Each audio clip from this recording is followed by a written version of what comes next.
Hey everybody, how are you? I am so glad that I'm able to touch base with you, even if it's in this way. I thought that we would be back together by now, but sometimes things are just strange, and this is a very strange time, and I think it's a time that you will remember for your whole life. And someday, you may have kids and grandkids, and they'll ask you about what it was like during this weird COVID-19 time. So anyway, we can touch base in the best way that we can because our relationships are really, really important. So today I'm going to read another book to you, and it's about empathy. It's about caring for other people, thinking about how other people feel, having an understanding of other people's situation or their point of view. So today's book is called Erandi's Braids, and it is about a girl who has to make a sacrifice for her family. And this book is written by Antonio Hernandez Madrigal and illustrated by Tommy DePaulo. And you maybe have seen other books done by Tommy DePaulo because he has written a lot of books and illustrated a lot of books. Maybe you've seen the Stregonona books because those are Tommy DePaulo books. So let's get started.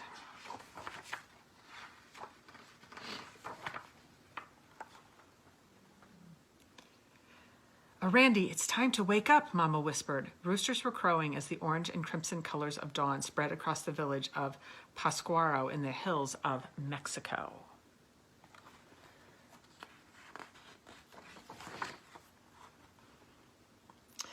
Erandi got out of bed and washed her face and put on her hoople and skirt.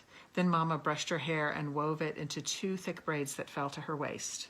When Mama finished, Erandi helped her prepare the dough for the tortillas. As she mixed and patted, Erandi heard voices from a loudspeaker in the street. Hair, hair, we will pay the best prices for your hair. Come to Miguel's barbershop tomorrow. I wonder why someone is going to pay for hair. Have you ever heard of such a thing?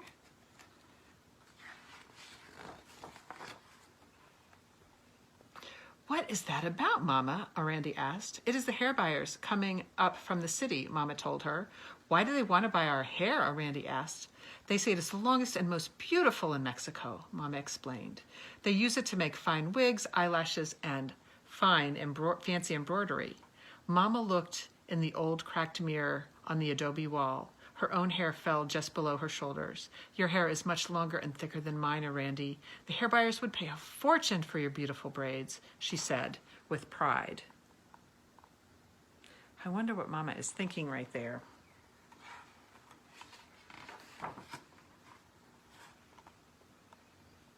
They sat down to eat their meal of beans and tortillas. Do you remember what day tomorrow is, Erandi? Si, Mama. Erandi said, my birthday. She would be 7, and Mama was going to take her to Senora Andrea's shop to pick out a present. Erandi hoped she would get a new dress to wear to the village fiesta. They finished eating and got ready to go to the lake. Mama packed their fishing net and put it on her back. Don't forget the buckets, Erandi, she said, starting off down the trail.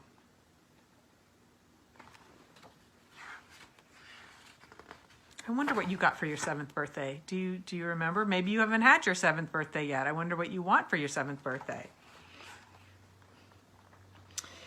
When they arrived at the lake, women and men from the village were already fishing. Erandi's Mama unfolded their net. Look, Erandi, more holes. I won't be able to repair it anymore.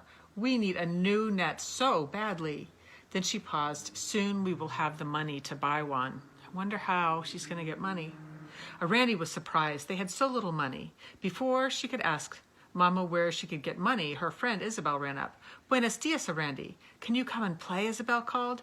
Go, Mama said, but come back and help me sort the fish.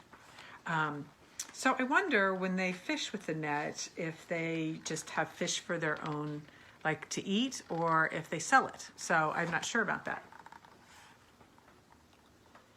Isabel and Erandi ran across the fields of flowers. Are you going to the fiesta Sunday? Isabel asked. The fiesta. Erandi remembered her birthday and the new dress she hoped to wear in the procession. But maybe Mama needed the money for the new net instead.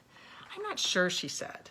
Throughout the day, Erandi went back and forth, playing with Isabel and helping her Mama separate the small fish from the large fish. Then it was time to go. Erandi was afraid to ask about her birthday, and Mama didn't say anything about it or the new net as they walked home. So I wonder if you ever have to help your family with things like Erandi has to.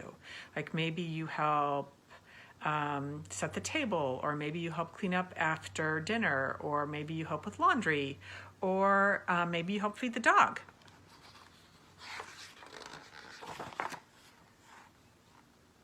But the next morning, after making tortillas, Mama said, "It's time to go to Senora Andrea's shop, Erandi." Erandi smiled. She knew she would have a new dress for the fiesta after all. As they entered the shop in the square, Erandi saw a beautiful doll wearing a finely embroidered yellow dress up on the shelf. Mama saw Erandi stare at the doll. "Erandi," Mama said, "what do you want for your birthday?" Erandi wanted the doll, but she knew she couldn't have both the doll and the dress. She pointed to a yellow dress, the same color as the doll's. "Maybe next year we can buy you a doll," Mama said, as she paid for the dress. I wonder if you've ever had to make a hard decision like that. Maybe two things that you really wanted, both of them, but you could only have one. I wonder what you decided, and I wonder how you decided that.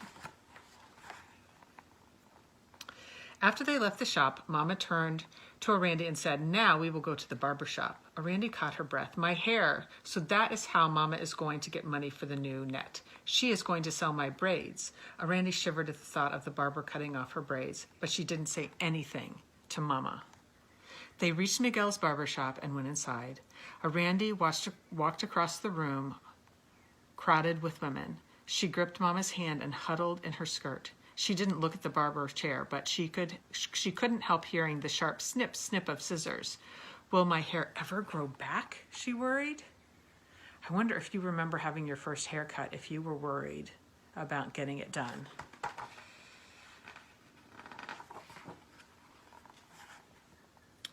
The line of women moved slowly, and Erandi's heart pounded as she and Mama reached the front. "Next person," the barber called out. Gazing at the enormous scissors in his hand, Erandi felt her knees tremble. But before she could move, Mama walked to the chair and sat down. "I should have known Mama would never sell my hair," Erandi thought as she watched the barber wrap a white apron around her Mama's shoulders and measure her hair.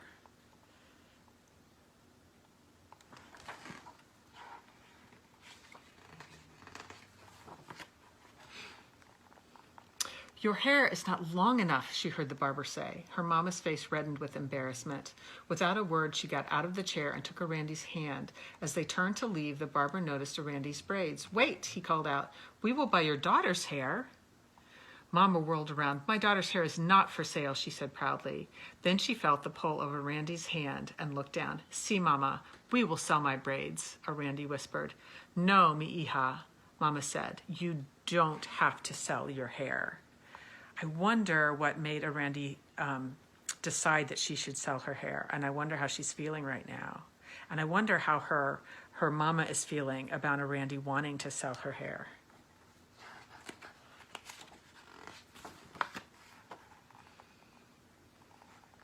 But Erandi let go of her hand and walked toward the chair. The women stared as she climbed up onto the seat. The barber measured her braids and picked up his scissors. Erandi closed her eyes. Her hands turned cold when she felt the metal scissors rub against her face and neck, and she heard the sharp snip, snip. I wonder how she felt as she was sitting there.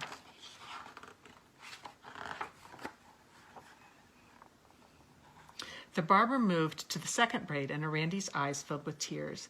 But she dared not cry. Instead, she asked the barber, "Senor, will my hair grow back?"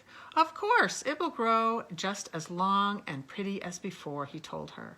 Erandi kept her eyes shut until the barber had finished. Then she opened them slowly and looked in the mirror. Her hair reached just below the bottom of her ears. Look at that face. I wonder how she's feeling right now. And look at that face. I wonder how she felt there.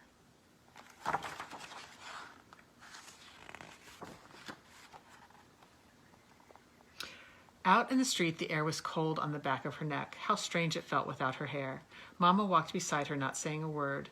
Only the hollow clapping of their huarachis broke the silence of the cobblestone streets. Huarachis are sandals. Why didn't Mama speak? Was she angry with her for cutting her hair? Or maybe the hair cutter had not paid enough for her braids. Look at Mama's face. I wonder what she's thinking.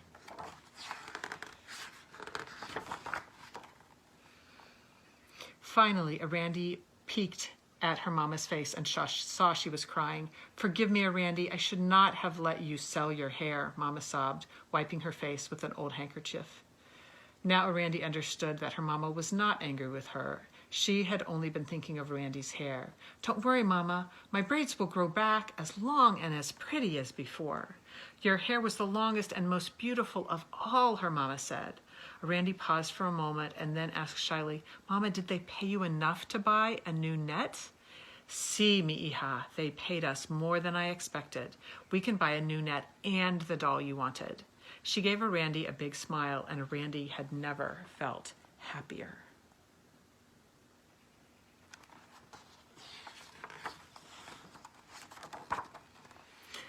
Then Mama took Erandi's hand in hers. As the last rays of sun lit up the rooftops, they turned and went back to the square to buy Erandi's doll. The end. And here's a picture of her hair.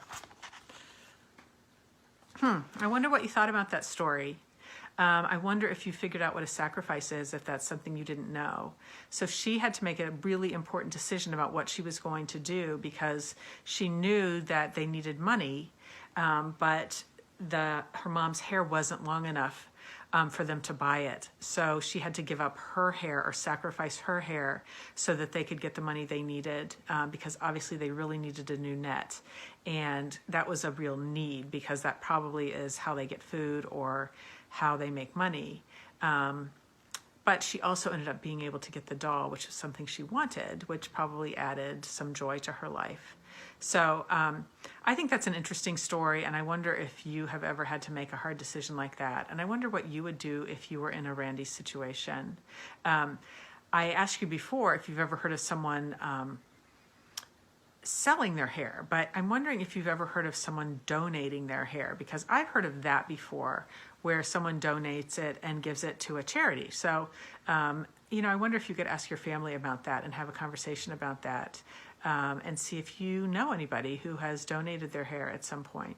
So I hope you enjoyed this story, and I hope that you can think about this. And, selling your hair is not probably something you're going to have to do, but, there may be times when you're going to be called to make a hard decision like that, that will help your family or that will benefit somebody else.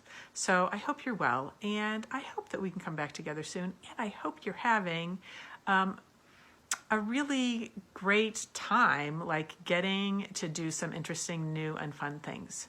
So I'll see you soon.